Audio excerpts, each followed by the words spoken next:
Bago simula ng Royal, ang ginagawa ko yun nga, nag-aap ako ng trabaho. Pero yun nga, bago naman ako nag-aap ng trabaho, ako nag-work din before, pero sandali lang.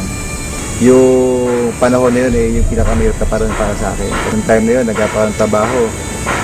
Ang nakikita ko sin sweldo, magkano lang din naman Tapos kaya ako nagpo-consider ng ibang trabaho kahit hindi ko sa linya. Punta ako sa isang work, sa isang company, bawal ko sa isang building, susuyuri mo yan So pagka inabot ko yung resume, timing na may opening, interview nila kagad ako. Yung experience ko talaga dati na sabi ko bakit gano'n? Totoo pala talaga na hindi porket nakatapos ka maganda rin buhay. That time din naisip ko bakit gano'n maganda naman tinapos ko, maganda yung eskwela ko, pero bakit that time walang trabaho? Pero awan lang Diyos, kinapagtrabaho naman din tayo kahit sandali hanggang sa dumating yung Royal sa buhay. Nakatuwa at nagsimula ako noon, naalala ko 2006. So nung nag-join ako nung 2006 na yun, ginagawa ko lang to, kumbaga sideline lang. Pero nung doon ako, naintindihan ko kahit sideline pala to, kailangan kong seryosohin. Hindi ko na-expect na pwede palang, dahil doon sa sipag ng isang tao dito sa negosyo na to, pwede ka pa talagang umasenso dito, yumaman. Maliban sa yumaman, kung ano man yung pangarap na gusto mo, gusto ng pamilya mo, gusto ng mga tao nasa paligid mo, pwede pala mangyari. Kumbaga, sabi ko, yung income ko dito talagang maganda. Pero hindi ko na-expect na pwede palang mas maganda pa doon sa gusto kong maganda. Noong time na sabi ko, nakikita ko na yung ganda ng negosyo, tuloy-tuloy lang ako. Naalala ko, pagka may mga awarding, palagi ako nandun, nanonood ko yung mga kumikita sa Royal. Natutuwa rin ako kasi meron sila ma-award. Sabi ko, pwede rin kaya mangyari yun sa parang ordinaryong member kagaya ko, no? So, sa nakalipas na ilang taon ko na rin sa Royal, ako sa totoo lang, hindi ko naman in-expect na pwede pala maging number 1 Ang sa akin lang, dito ako sa Royal, gagawin ko to para sa pamilya ko.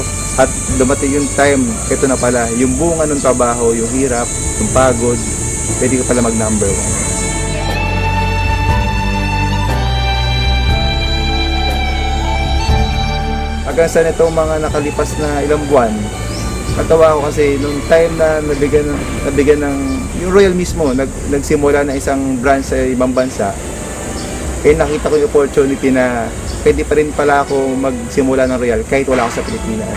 Sabi ko, ito na siguro opportunity para maidala ko yung negosyo ng Royal doon sa mga ibang kaibigan ko o kakilala ko sa ibang bansa. Naalala ko yung hirap namin dati kasi wala pa naman opisina yung Royal that time doon. Ultimo, madaling araw nag-i-impake pa ako ng produkto kasi meron siyang kamag-anak na pupunta doon. Pinadadala ko pa yung produkto doon. Awa ng Diyos, yung opisina po natin sa Royal nagbukas na doon sa Dubai, sa UAE. Napakalaking bagay doon kasi yung mga tao, mga kaibigan ko na nagsimula ng Royal na naniwala sa negosyo ng Royal, ngayon nandun na po sila. Yun yung hanap buhay nila, yun yung pagkakakitaan nila. Yun na po yung sinasabi nga natin na additional income sa kanila kahit nasa abroad sila. Papasalamat po ko sa Diyos na dumating po yung oportunidad ng Royal. Dahil sa Royal, isa po sa naibigay po sa amin ng Royal is yung mga travel incentive. Ito po kung may nakapunta sa Europe, napunta kami sa Paris, sa Switzerland, sa Germany. Napakadami yung lugar na talagang kahit sa pelikula ko lang siguro siya napanood dati, pero nandun kami that time. Pero itong nakaraan lang, galing ko kami sa Brazil. Yung mga ganong bagay, sabi ko, yun yung mga hindi nababayaran ng pera. Pangalawa, dahil din sa Royal, dito ako napagpundar. Dito ako nakabili ng sarili kong sasakyan. Yung una kong sasakyan dito sa Royal is yung Mercedes-Benz. Yung Mercedes-Benz na SLK. Yung pangalawa, yung BMW. At yung pangatlo yun yung Chevy Camaro. Maliban doon sa mga sasakyan na yan, ako masaya-masaya ako ngayon kasi nakapagsimula na ako, makalipat na dun sa bagong property. Last year, kumuha ko ng dalawang condo unit dito sa McKinley Hill, sa Taguig. Isang unit kasi doon, hindi siya bumababa ng 3M. Sabi ko, kakayanin ko ba talaga to? Pero sabi ko, nandito ako sa Royal, imposible hindi ko to kayanin. So, after a week, nag-decide ako, bumalik ako doon at kumuha ko ng isang unit. Alam niyo, nakakatawa. Yung isa yung kinuha kong unit doon sa McKinley Hill at yung pangalawa yung isa pang unit doon yung Venice. Pasok kayo, dito tayo sa kabila naman. yung hirap, yung pagod, yun yung mga naging resulta namin. At isa sa pinaka nakakatuwang resulta dito, yung negosyo na Royal, magkakasama rin kami magkakapatid, buong pamilya.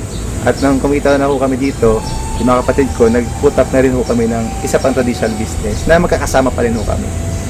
Napagtayo ho kami ng isang restaurant, at the same time yung car wash, na ito, patatakbuhin po ng pamilya ho namin. Itong negosyo na to, ito ay bunga ng negosyo ng Royal. Nakakatuwa, nakita ko na po yung bunga, yung 6 na taon na pinaghirapan po namin dito sa Royal.